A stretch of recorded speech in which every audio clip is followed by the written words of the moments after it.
Vamos então para a reta final da nossa live, respondendo agora as perguntas tão esperadas, né? Que o pessoal mandou aqui. Peraí, deixa eu pegar. Prometi que eu ia fazer. Então, peraí, deixa eu ver. Vamos lá. Primeira, Yasmin Mota. Não, peraí. Yasmin Mota, pelo Instagram. Ciro, por que você é contra os lucros da Petrobras? O dinheiro não volta para o governo em forma de impostos? Não, eu não sou absolutamente contra o lucro da Petrobras. Eu sou contra a exorbitância do lucro, porque ele é completamente artificial e garantido pelo monopólio estatal. Então, veja, qual é o lucro de um vendedor de sanduíche, de um vendedor de roupa, de um vendedor? Qual é o lucro dele? É o custo que ele tem para produzir o sanduíche ou para comprar roupa, mais um lucro razoável. Se ele botar o lucro muito além da conta, vem o concorrente, essa é a ideia do mercado, e toma o freguês de volta. O caso da Petrobras não é esse, irmã. Como no mundo inteiro, no mundo do petróleo, não existe um mercado livre, concorrencial. 80% do petróleo do mundo é controlado por estatais, só 20% por um cartel. E você tem, por exemplo, a Organização dos Países Exportadores, a OPEP. Então a OPEP ela se reúne como um cartel mesmo. Ela diz assim, olha, vamos segurar a produção para aumentar o preço. Ou vamos expandir a produção para você ganhar mercado e liquidar um concorrente, por exemplo, se o preço estiver muito baixo, o petróleo de xisto americano começa a ser viável, e a OPEP vai fazer. Então, a Petrobras foi criada para isso. E que ela tenha um lucro é necessário, é essencial, eu nunca fui contra. Agora, deixa eu lhe dizer, o lucro das petroleiras globais, eu acompanho, é 6, 6,5%, olhe lá, 7%. A Petrobras teve 38% de lucro. Por quê? Porque é o dinheiro que está saindo do bolso da dona de casa que não dá mais conta de pagar o gás de cozinha e está migrando para a lenha e para o álcool. É o caminhoneiro que não tem mais, está se desfazendo do caminhão porque a estrutura de frete no Brasil pirou. O camarada sai de São Paulo para entregar uma carga em Recife e não sabe o preço que vai ajuizar porque o preço vai subir e na volta ele vem batendo e não tem como pagar. Por quê? Porque o taxista, porque o motorista de aplicativo não tem como as tarifas acompanharem porque perde freguesia. Então o Bolsonaro está conseguindo produzir o desemprego do desempregado, que é o camarada do Uber, que está fazendo conta, tendo que trabalhar 16, 18 horas por dia. Então, o que a Petrobras tem um lucro, sempre defendi. O que eu sou contra é a Petrobras ter um lucro criminoso e, ao invés de, com esse lucro maior pagar suas dívidas, é o que qualquer empresa séria faz, ela faz o quê, minha irmã? Distribui para os acionistas minoritários, que são os banqueiros daqui e do estrangeiro. Por quê? Porque entregaram o controle da Petrobras à política de paridade de importação, que é a remuneração abusiva do acionista minoritário, que leva essa montanha de dinheiro. Nesse trimestre, 3 meses, ela teve 45 bilhões de reais de lucro e distribuiu 48 bilhões de reais de dividendos. Você sabia, minha cara, como é que chama? É a Yasmin Mota. Yasmin, você sabia, Yasmin, quando seu salário morre com 27,5%, espero que o seu salário seja razoável, morre com 27,5%, que é a alíquota máxima do imposto de renda, e essa turma bota 48 bilhões de reais no bolso da pessoa física e não paga nem um centavo de imposto? É contra isso que eu sou. Cleirton Alves, pelo Facebook. Ciro Gomes, com todas as vitórias do Lula no Supremo, em todos os degraus da justiça, por que você ainda chama ele de corrupto? Porque, lamentavelmente, ele é. Agora, deixa eu lhe dizer, eu não tenho nenhum prazer em fazer isso. Eu fui provocado, agredido, insultado por um lulista fanático, né, numa campanha que está, inclusive, descobrimos hoje, está sendo paga. Então, estão fazendo impulsionamento. Agora, deixa eu lhe explicar. Eu sei que o Lula se corrompeu porque eu estava lá e vi. E me afastei disso. Deixa eu dizer para você, por exemplo, o Lula deu 1 bilhão de reais de contrato sem licitação para o Eunício Oliveira. A empresa chama Manchester. E o Lula podia dizer, não sabia, não sei o que tal. Sabia, eu fui lá e denunciei. Por isso eu só estou falando do que eu fui lá e denunciei. O Lula entregou Furnas para o Eduardo Cunha roubar. Foi condenado e tal. Pois bem, eu fui no Lula e falei para ele, o Lula me disse que não ia entregar Furnas, entregou Furnas para o Eduardo Cunha roubar. O Lula entregou o Ministério da Integração Nacional para o Gedel Vieira Lima, e depois a Dilma nomeou o Gedel para vice-presidente da Caixa Econômica Federal. O Gedel sabe quem é, meu irmão? É aquele dos 51 milhões de reais. E sabe com quem que o Lula está agarrado hoje? Com o Gedel Vieira Lima, meu irmão da Bahia. Esclareça aí na internet se é verdade o que eu estou falando. Eu não tenho prazer nenhum em dizer isso. Nenhum prazer em dizer isso. Mas, infelizmente, o Lula apodreceu. Se você olhar, por exemplo, a quantidade de dinheiro que o Lula recebeu das empreiteiras com recibo, por coisa, é de estarrecer. Então, veja, a máquina de propaganda do PT a máquina de propaganda fascista, igualzinha a do Bolsonaro, vasculhou minha vida para fazer e tal, uma matéria da Folha de São Paulo que eu nunca respondi a nenhuma irregularidade, nem Ministério Público, nem inquérito, nem para ser absolvido, coisa nenhuma, mas acharam ali uma contradição e tal, porque eu recebi um carro em remuneração de uma consultoria que eu prestei no Beach Park aqui. Eu tenho na minha declaração de renda o carro declarado, o valor, né? Porque eu andava no carro como diretor financeiro e consultor, e quando terminou um ano e pouco de meu contrato, eu disse, olha, em vez de você me dar em dinheiro, eu fico com o carro, estimamos o valor em dinheiro, botei no meu imposto de renda, paguei os impostos, percebe? E o PT acha razoável, pega um comediante e tal, e manda bala para insinuar. Meu irmão, o Lula botou 9 milhões de reais no bolso, sabe, só empreiteira. Só empreiteiro. O que é que está aí, Vitória? Deixa eu ver. Não, em fazendo palestra. Sim. Meu filho, você faz palestra, eu vejo suas palestras. Eu faço palestra, eu tenho herança. Eu quero saber, eu queria que alguém contabilizasse quantas horas você deu de palestra esses últimos 2 anos, foi bem menos. Sim, mas o que eu estou querendo dizer para o meu irmão, que me fez essa crítica, é o seguinte: infelizmente é muito doído, é muito sofrido para mim, mas o Lula se corrompeu mesmo. Se corrompeu mesmo, tem o menor compromisso com nenhuma decência. O Lula tomou-se de gosto, sabe, da burguesia. O Lula, faz 20 anos que o Lula não entra num avião de carreira, meu irmão. Não entra numa fila de avião, não entra. É só andando de jatinho para cá. Quando você vai ver, o jatinho é de plano de saúde, de empreiteira, jatinho de dono de grande corporação de educação privada. Não é não, Lula? Fala aí por cara. E assim, eles acham justo lançar suspeição porque eu recebi um equivalente a um carro de 60 mil reais, declarei no imposto de renda e tal, e acham que isso é uma justa suspeição com a minha honradez de homem público de 40 anos. E o Lula, com essas conversas todas. Ora, o negócio do Sérgio Moro, quem foi o petista que fez mais do que eu de defender que o Lula foi perseguido, que o Lula não teve o devido processo legal, que se propôs a ajudar o Lula a não ser preso e tal? Fui euzinho aqui, ó. Agora, lamentavelmente, se ele não teve o devido processo legal, infelizmente, virou um grande corrupto. Oxe, me perdi até aqui, peraí, pois vamos gente, lá. Que tem mais. Agora o Moisés Silva, pelo Facebook. Nossa carga tributária já é uma das... Ah lá, já colocou lá. Já é uma das maiores do mundo. E você quer criar mais impostos, Ciro? Esse lance de tirar do rico e dividir com os pobres é uma faceta. Ele deve querer dizer que é uma farsa. Meu irmão, é o seguinte: o sistema tributário brasileiro é o mais perverso, o mais injusto, o mais ineficaz do mundo. Deixa eu lhe dizer, qual é a minha proposta? A minha proposta é trazer para o Brasil a melhor literatura. Desculpe, eu vou lhe dizer de novo. A melhor literatura, eu procuro estudar, estou quase com vergonha, estou quase pedindo perdão em país de Lula e Bolsonaro, eu estou quase vergonha de estudar as coisas. Mas eu, enfim, tenho essa mania. E gosto de ouvir as pessoas que entendem e ler e olhar e tal. Então, qual é a minha proposta? A minha proposta é em linha com a melhor literatura, com a melhor ciência. Existe ciência para isso, para todos os assuntos, mas para o sistema tributário existe ciência. E mais importante do que a ciência é a prática. Então, as melhores experiências internacionais. É essa a guia da proposta que eu faço. Então, repare, você está falando que eu quero propor mais impostos. O sistema que eu proponho diminui os impostos. Por exemplo, o Brasil tem 6 impostos sobre valor adicionado. Se a gente colocar contribuição, não é imposto, mas é uma contribuição, a contribuição social sobre o lucro líquido, mais PIS, COFINS, ISS municipal, ICMS estadual e IPI federal, nós estamos falando de 6, o mundo tem 1. Eu estou propondo que a gente tenha 1, tá certo? E crie um outro, extingue 5, cria um IVA e tem um outro que é uma contribuição para a Seguridade Social. Por quê? Porque a nossa Seguridade Social está quebrada, eles mentiram para você que fizeram reforma, não fizeram coisa nenhuma, e aumentaram os privilégios. No Brasil, 2% dos beneficiários da Previdência levam a metade de todo o dinheiro, e isto é que eu estou tentando mostrar para as pessoas.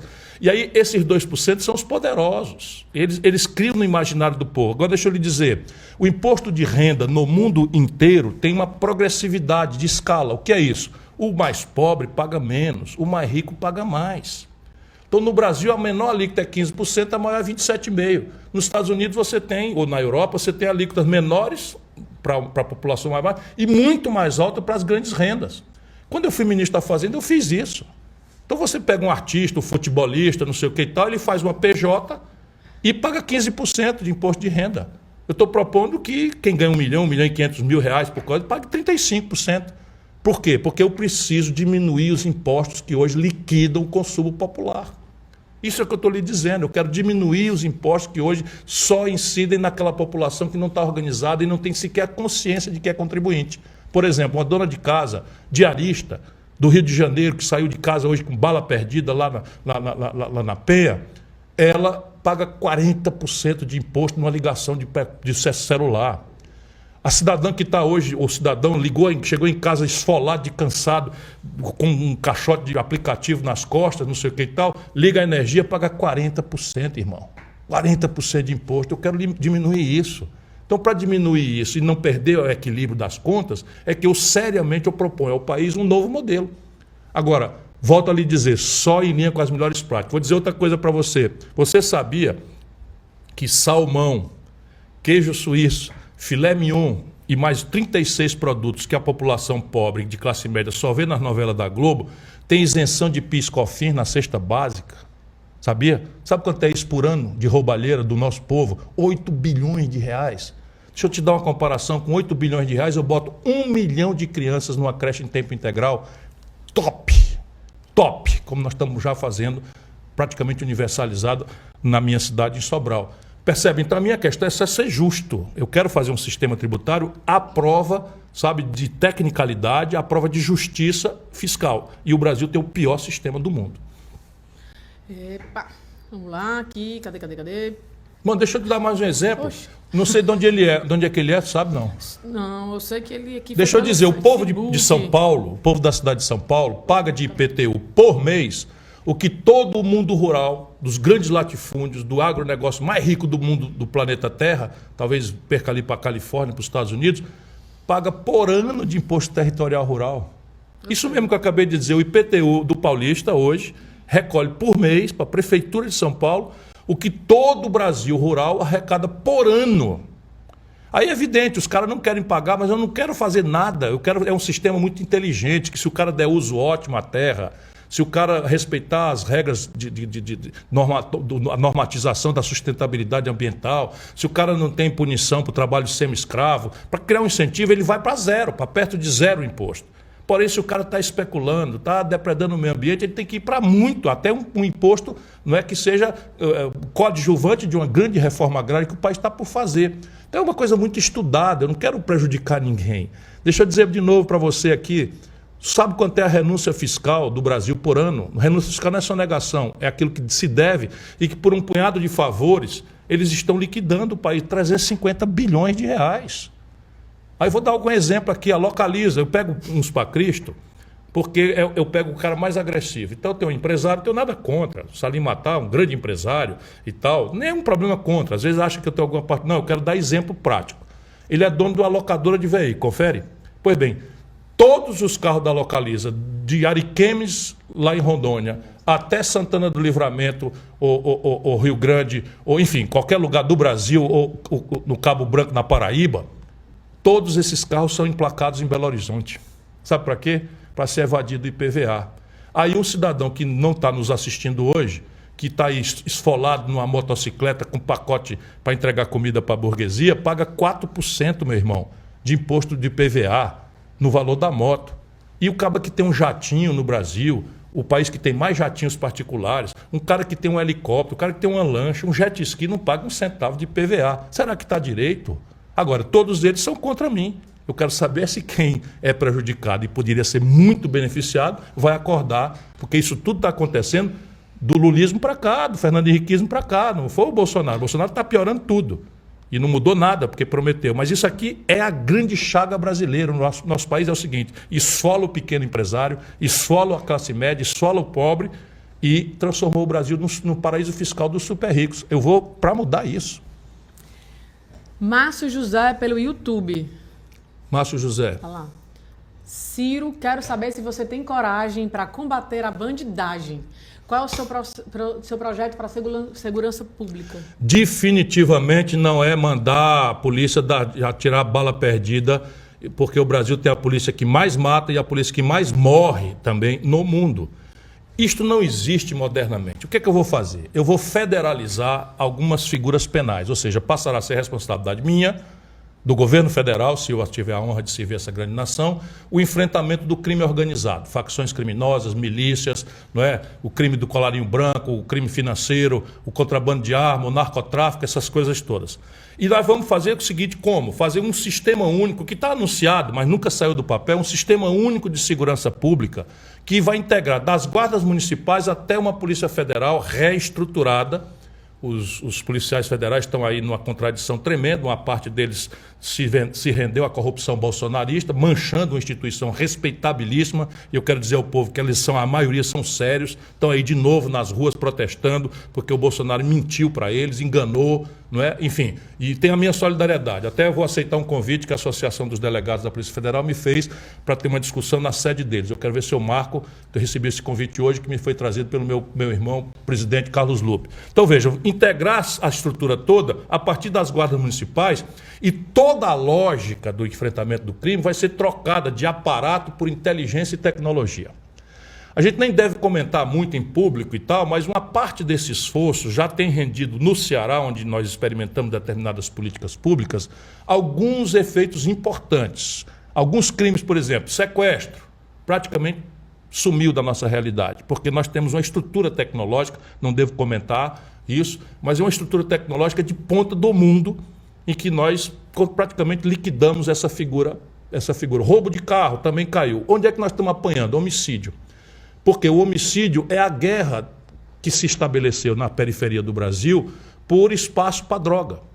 E essa é a grande questão. O que é que o Lula faz? Copia uma legislação estúpida dos Estados Unidos e aumentou 620% o encarceramento no Brasil. A pergunta é, a violência nesse período aumentou ou diminuiu? Explosivamente aumentou. Percebe? E o que é que nós produzimos com essa legislação estúpida? Prender jovens, negros e pobres, cujo primeiro crime não foi violência nenhuma. Era o avião do tráfico, é o pequeno enfim, a ponta do tráfico. E aí vão presos. No dia que eles vão presos por essa legislação estúpida, só negro, pobre e da periferia. Né? Porque a gente sabe que o grande narcotraficante não mora na periferia, ele mora nos bairros elegantes e tal. Não é? Pois bem, o que aconteceu? Essa meninada foi para dentro do presídio e lá, esses presídios dominados por facções criminosas passaram a ter o seu exército de reserva. Então a meninada entra na primeira noite, ou se filia a uma facção criminosa, ou vai ser assassinado, ou ser viciado, ou os dois. E aí o garoto tem que se render e passa a pertencer a uma facção e pronto, daí adiante ele é um perigosíssimo e irrecuperável bandido, não é, que o país produziu.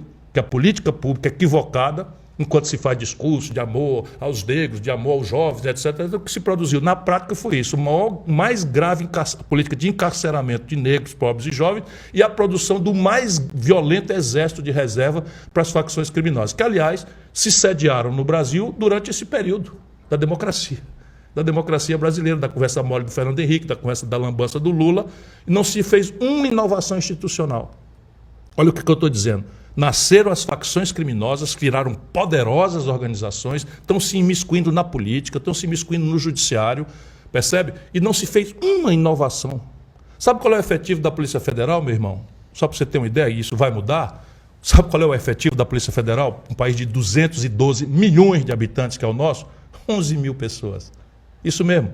O país tem 212 milhões de habitantes, a Polícia Federal, encarregada de combater os crimes dos grandes, só tem 11 mil pessoas. E quase metade, meus amigos lá de dentro, quase metade estão fora da investigação. Com alto treinamento, alta capacidade de investigação, estão tudo lá atrás de mesa carimbando papel. Por quê? Porque essa é a polícia que nós temos que libertar para ir para cima dos grandões. Sabe? Os sintomas exteriores de enriquecimento ilícito. Isso que a grande burguesia brasileira não quer. Só este país, olha, eu sou professor de direito, só o Brasil garante a um criminoso comum 5 graus de jurisdição, porque tem 4 recursos e mais a revisão. Todo país do mundo, na legislação, porque não é possível ser interpretação de tribunal, é evidente, na legislação brasileira é que está errada. Por quê? Porque a legislação é feita pelos poderosos. E sabe, o lulopetismo, o Fernando Henriquismo, não mudaram nada. Por quê? Porque são poderosos também, tomaram-se de gosto da grande burguesia, do enriquecimento ilícito, sabe, das facilidades, dos jatinhos e das mansões à beira dos lagos, etc, etc. E essa gente toda se deu ao desfrute. Então a tarefa para mudar o Brasil é profunda, mas uma delas vai ser essa. resolver que agora vai ser federal e a base é inteligência, tecnologia. Ir lá e cortar a cabeça do crime organizado uma vez, 2 vezes, 3 vezes, 4 vezes, que é o que funciona no mundo. Percebe? E mudar essa legislação estúpida de encarceramento de jovem se ele não cometeu crime violento. Evidentemente que crime violento nós temos que garantir a pena de cadeia mesmo. Nicolas via Twitter. Sou motoboy e ajudei a fundar e milito na associação da minha categoria. Estamos esmagados pelo preço dos combustíveis, cestas básicas, manutenção e pela falta de segurança. Existe uma forma de reverter isso? Sim, irmão, existe. Primeiro o seguinte, nenhum país do mundo prospera sem um trabalho decentemente remunerado. Essa coisa selvagem que se construiu no Brasil, de aviltar a renda do povo, é inclusive a maior estupidez, o maior tiro no pé que os capitalistas brasileiros que dominaram a nossa política têm comandado. Por quê? Porque o capitalismo moderno se afirma no consumo do povão. Se o povão não tem salário, não tem emprego, não tem renda, e estourou o crédito, porque tem 65 milhões humilhados no SPC, o consumo deprime. Se o consumo deprime, nós temos 20 mil indústrias fechadas nos últimos anos do desmantelo do PT para cá. Nós temos 320 mil pontos de comércio do desmantelo do PT para cá, que eles não querem que a gente fale. Tudo isso tem número, tem data, como é que aconteceu, por que aconteceu. E você, irmão, que está me ouvindo, sabe quando é que começou o seu perrengue.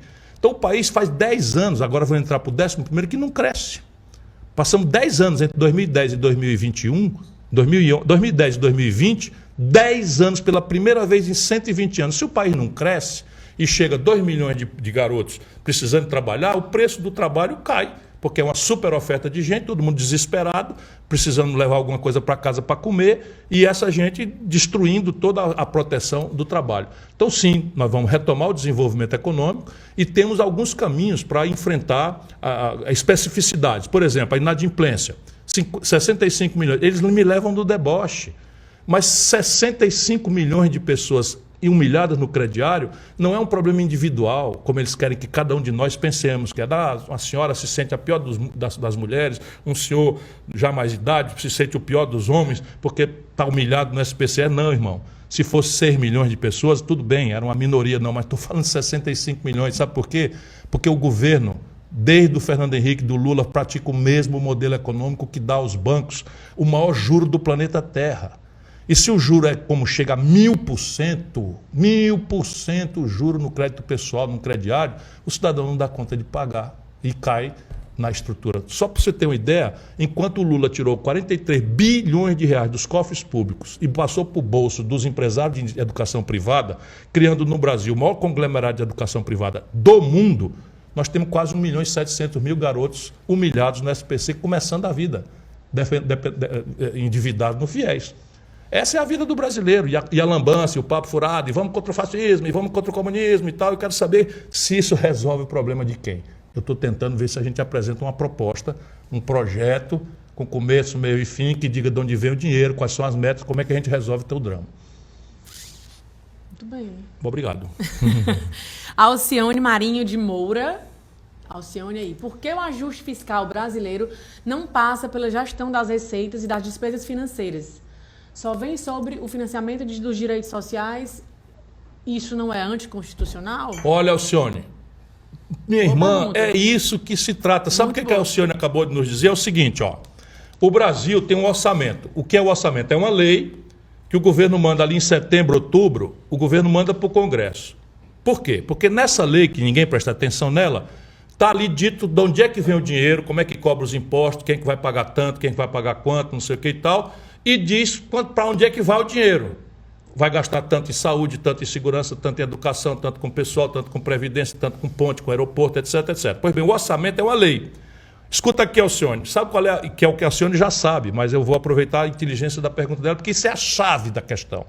É aqui que está o nó do processo brasileiro. Sabe quanto é o orçamento brasileiro? Todas as receitas e todas as despesas previstas para esse ano de 2022? 4 trilhões e 800 bilhões de reais. 4 trilhões com T de tapioca. 4 trilhões com T de tapioca. 1 trilhão são 1.000 bilhões. E 1 bilhão são 1.000 milhões. Só para você ter uma ideia. Esse negócio é confundente de contar. Não, é dinheiro que gente besta como nós não sabe contar mesmo. Mas eu estou só dizendo que é 4 trilhões e 800 bilhões, todas as receitas e todas as despesas, o orçamento brasileiro. Pois bem, sabe quanto é que vai sobrar para o investimento do povo? Não. 25 bilhões. Dos 4 trilhões e 800 bilhões, sobra 25 bilhões. 25 bilhões. E sabe quanto o Bolsonaro entregou para o Centrão?